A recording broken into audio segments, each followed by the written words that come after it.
সবাইকে IM Japan বাংলাদেশের পক্ষ থেকে জানাই শুভেচ্ছা ও অভিনন্দন।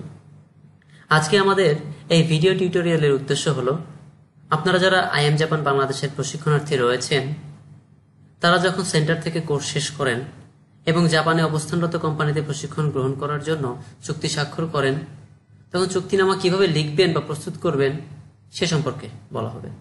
সাধারণত দেখা যায় এই চুক্তিনামা প্রস্তুত করা কিন্তু বেশ সহজ, কিন্তু প্রশিক্ষণার্থীরা চুক্তিনামা প্রস্তুত করার সময় ভীত সন্ত্রস্ত হয়ে যান। আমরা একটি পূর্ণাঙ্গ চুক্তিপত্রের ডেমো কপি থেকে আপনাদেরকে দেখাবো কিভাবে এটি করতে হয়। আপনারা এই ডেমো কপি এবং অন্যান্য কাগজপত্রাদি ভিডিও ডেসক্রিপশন বক্সেই পেয়ে যাবেন, সেখান থেকে ডাউনলোড করে নিতে পারেন এবং এটা প্রিন্ট করেও ব্যবহার করতে পারেন।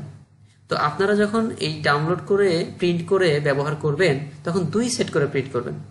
প্রথম সেট পেন্সিল দিয়ে ফিল আপ করবেন যাতে ভুল হয়ে গেলেও ঠিক করে নিতে পারেন। আর দ্বিতীয় পেজ অর্থাৎ যেটা অরিজিনাল কাগজ হিসেবে ব্যবহার করবেন সেটা মূলত লেখার সময় অবশ্যই বল পেন ব্যবহার করবেন, পেন্সিল কিংবা জেল পেন ব্যবহার করবেন না, কারণ চুক্তিনামা কখনো পেন্সিল দিয়ে লেখা গ্রহণযোগ্য নয়।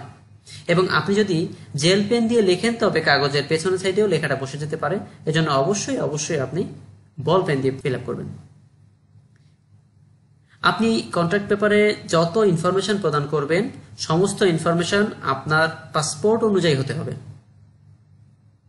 যদি কোনো ইনফরমেশন পাসপোর্টে না থাকে তবে আপনি আপনার জন্ম নিবন্ধন, এনআইডি কার্ড অথবা শিক্ষাগত যোগ্যতার যে সার্টিফিকেটগুলো রয়েছে সেখান থেকেও ইনফরমেশন ব্যবহার করতে পারেন। তো এই টিউটোরিয়ালের প্রথম পর্বে আপনাদেরকে কিভাবে লিখবেন বা কি করবেন সে সম্পর্কে একটু ধারণা দিয়ে দেওয়া হলো। পরবর্তীতে আমরা মূল টিউটোরিয়ালে ফিরে যাব। ধন্যবাদ সবাইকে।